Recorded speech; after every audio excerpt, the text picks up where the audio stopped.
सौर मंडल। देखिए, online classes में दूसरा टॉपिक आपको लेकर आया हूँ, सौर मंडल। सौर मंडल होता क्या है, यानी सौर मंडल में सूर्य, जितने भी ग्रह होते हैं, जितने उपग्रह होते हैं, क्षुद्र ग्रह होते हैं, मंदाकिनियां होती हैं जो मिल्की वेज के नाम से जाने जाते हैं, और सूर्य होता है यानी तारा। ये सारे सौर मंडल के तहत आते हैं। सूर्य आपको मैं बता दूं कि सूर्य क्या है। सूर्य एक तारा है जिसमें अधिकता होती है हाइड्रोजन और हीलियम गैस की। हाइड्रोजन और हीलियम गैस की बहुत ही अधिकता होती है, इसी के कारण यह आग का गोला माना जाता है। अगर हम प्लैनेट की बात करें, हम ग्रह की बात करें, तो टोटल ग्रहों की जो संख्या होती है वह 8 होती है। मैं आपको बता दूं कि एक और ग्रह था, उसका नाम था प्लूटो, लेकिन वह बौने ग्रह की श्रेणी में आने के कारण वह उसको ग्रह में नहीं रखा गया और उसको ग्रह की श्रेणी से हटा दिया गया। इसलिए टोटल आपका अगर माना जाए तो ग्रहों की संख्या 8 होती है। सबसे पहले सूर्य से दूरी के हिसाब से देखते हैं। सूर्य से दूरी के हिसाब से देखते हैं और अगर कह दे कि आकार की स्थिति के अनुसार, तो आकार के आधार पे अलग हो जाएगा। लेकिन ये जो आपको स्क्रीन पे दिखाया जा रहा है, बुध है, शुक्र है, पृथ्वी है, मंगल है, बृहस्पति है, शनि, अरुण और वरुण है, ये सूर्य की दूरी के हिसाब से है, न कि आकार के हिसाब से। तो सूर्य की दूरी के हिसाब से सबसे पहला जो ग्रह होता है वह होता है बुध। बुध ग्रह है, लेकिन इसका कोई उपग्रह नहीं है।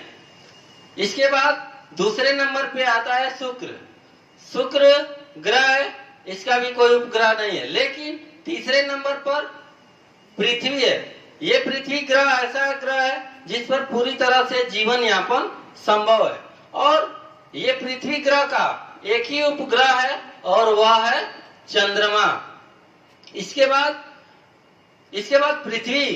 पृथ्वी का एक ही उपग्रह है चंद्रमा। जो दूसरी अगर आगे की बात की जाए तो मंगल ग्रह है, और इसका जो उपग्रहों की संख्या अगर देखा जाए तो इसके 2 उपग्रह होते हैं। पहला होता है फोबोस और दूसरा होता है डीमोस। पहला फोबोस और दूसरा डीमोस, ये 2 उपग्रह हैं। काफी एग्जाम में पूछे जाते हैं कि मंगल के कितने उपग्रह हैं, तो ये मंगल के 2 उपग्रह होते हैं, और पहला होता है फोबोस और दूसरा होता है डीमोस। इसके बाद आपका पांचवें नंबर पर जो ग्रह होता है वो बृहस्पति होता है। जो अगर ग्रहों की आकार की स्थिति में अगर देखा जाए तो सबसे बड़ा ग्रह बृहस्पति होता है, और बृहस्पति के सबसे अधिक उपग्रह भी है, जो संख्या में कितने हैं, 36 हैं। यानी बृहस्पति के अगर उपग्रहों की संख्या देखा जाए तो 36 है। शनि की अगर सूर्य से दूरी के हिसाब से देखेंगे तो 6 नंबर पे आपका जो ग्रह होता है वो शनि ग्रह है, और शनि के उपग्रहों में जो इसका टाइटन उपग्रह है वह बहुत ही इंपॉर्टेंट है। यानी अगर एग्जाम में पूछ सकता है कि टाइटन उपग्रह किस ग्रह का उपग्रह है, तो वह है शनि। बाकी अगर आगे देखा जाए अरुण और वरुण, तो अरुण के 8 उपग्रह हैं और वरुण के 12 उपग्रह हैं। इसके बाद आते हैं क्षुद्र ग्रह क्या होते हैं, यानी क्षुद्र ग्रह वह ग्रह होते हैं जो मंगल और बृहस्पति की कक्षाओं में क्या होते हैं, घूमते रहते हैं, यानी चक्कर लगाते रहते हैं, वह कहलाते हैं क्षुद्र ग्रह। एग्जाम में पूछता रहता है कि क्षुद्र ग्रह किन कक्षाओं में पाए जाते हैं, तो वह होता है मंगल और बृहस्पति की कक्षाओं में पाए जाते हैं। अब आगे आपको वो तो रहा सौर मंडल के बारे में। अब आगे आपको हम ग्लोब के बारे में थोड़ी सी चर्चा करना चाहेंगे जो ग्लोब के बारे में बता दूं, मैं आपको बता दूं, ये जो ग्लोब है, सबसे पहले अगर ये होता है नॉर्थ पोल और ये होता है साउथ पोल, जिसको हिंदी में कहते हैं उत्तरी ध्रुव और दक्षिणी ध्रुव। मैं आपको बता दूं कि सबसे बीच में जो ये रेखा खींची गई है, इसको कहते हैं भूमध्य रेखा, कहते हैं भूमध्य रेखा। जो पूरे भूमध्य रेखा क्या होता है, यानी वह रेखा जो ग्लोब को दो बराबर भागों में उत्तरी ध्रुव और दक्षिणी ध्रुव में बांटता है, उसको कहते हैं भूमध्य रेखा। अब भूमध्य रेखा के बाद जो ऊपर 23.5 डिग्री की जो रेखा दिख रही है, 23.5 अंश अक्षांश की रेखा दिख रही है, वो होता है आपका कर्क रेखा। कर्क रेखा, अब कर्क रेखा जो 23.5 अंश पे है, मैं आपको बता दूं कि जब मैं अगला वीडियो डिस्क्रिप्शन डालूंगा भारत की आकार व स्थिति में, तो हम बताएंगे आपको कि भारत पूरे ग्लोब में कहां पे स्थित है और कर्क रेखा भारत के कितने राज्यों से होकर गुजरती है। तब तक मैं केवल ग्लोब के बारे में बता रहा हूं और नेक्स्ट वीडियो में आपको बताऊंगा। आगे आपका ये होता है दक्षिणी ध्रुव, ये होता है आपका दक्षिणी ध्रुव और ये होता है आपका उत्तरी ध्रुव। मैं आपको बता दूं कि 23.5 अक्षांश उत्तरी अक्षांश में जो रेखा होती है उसको कहते हैं कर्क रेखा, और जो 23.5 अक्षांश जो दक्षिणी ध्रुव में पाई जाती है उसको कहते हैं मकर रेखा। मकर रेखा मैं आपको बता दूं कि 6.5, फिर उसी तरह 66.5 अंश अक्षांश जो उत्तरी ध्रुव में पड़ता है उसको कहते हैं उत्तरी विषुवत रेखा। उत्तरी विषुवत रेखा और 66.5 अंश दक्षिणी अक्षांश में जो रेखा पाई जाती है उसको कहते हैं दक्षिणी विषुवत रेखा।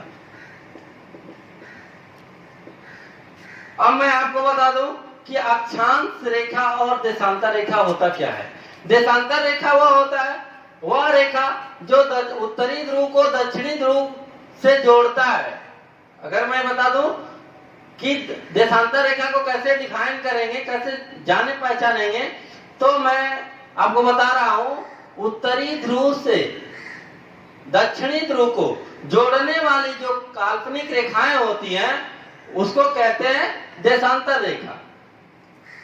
दूसरी चीज देशांतर रेखा, देशांतर रेखा से होता क्या है, देशांतर रेखा से दूरी प्लस समय का निर्धारण होता है, समय का निर्धारण होता है।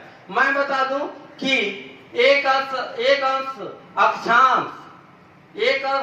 अक्षांश की दूरी अगर लेंगे ग्लोब पे तो वो होता है 111 किलोमीटर के बराबर, लेकिन एक अक्षांश देशांतर की अगर बात करेंगे, देशांतर की बात करेंगे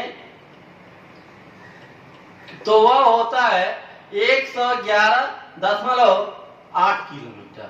तो ये कुछ देशांतर रेखा से जो दूरी होती है वो अक्षांश रेखा से देशांतर रेखा की जो दूरी होती है वह अधिक होती है। और आप समय का जो निर्धारण अभी मैं बताया हूं, वो समय का निर्धारण भी देशांतर रेखा के माध्यम से ही होता है। जैसे जैसे हमारा देशांतर रेखा बढ़ता है वैसे वैसे हमारा समय भी क्या होता है, बढ़ता रहता है। और इसको बता दो कि जो कर्क रेखा है, कर्क रेखा भारत के, अगर भारत की बात करें तो भारत की स्थिति की बात करें तो भारत के कर्क रेखा भारत के एकदम बीचों बीच जाती है और 8 राज्यों को, कितने राज्यों को, 8 राज्यों को छू कर जाती है।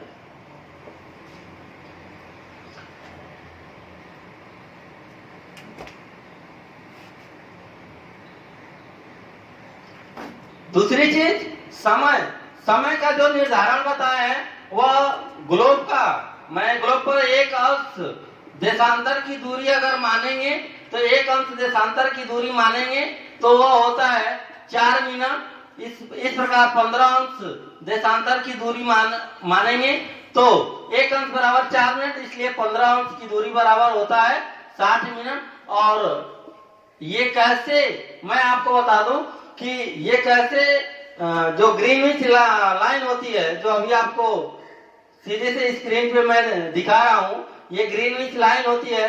या ग्रीनविच से ही आपका समय का निर्धारण होता है। तो समय का निर्धारण होता है तो कैसे ग्रीनविच रेखा से हमारे देश जो भारत होता है, हमारा देश जो देश भारत है, वो वहां से 5 घंटे 30 मिनट की जो समय अधिक लगता है, प्लस में रहता है, वह कैसे होता है, वह नेक्स्ट वीडियो में आपको बताएंगे। तब तक के लिए बाय, थैंक यू।